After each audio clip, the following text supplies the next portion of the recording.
Namuncha qaysarsan. O'g'lim juda qaysar. Qaysarlik qilma.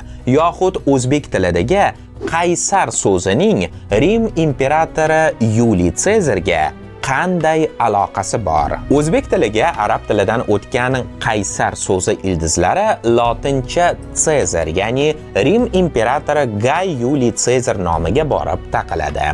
Gap shundaki, Yuliy Sezarning kognomen, ya'ni laqabi milodiy 1-asrdayoq imperatorlik unvoniga aylangan edi. Yunoncha qaysar fors tili vositachiligida arab tiliga qaysar shaklida kirgan. Natijada musulmon mualliflari Vizantiya hukmdorlarini Qaysar ar-Rum deb atashgan hamda qaysar so'zi podsho va xoqon ma'nolarida ishlatila boshlagan. Masalan, jahonning fotihi Iskandar Rum qaysari qotil Chingiz deb yozadi G'afur G'ulom. O'zbek tilida mazkur so'z nafaqat Rum podshosi, balki tutgan yerini kesadigan, qat'iyatli, o'jar, gapga kirmaydigan ters ma'nolarida ham ishlatiladi.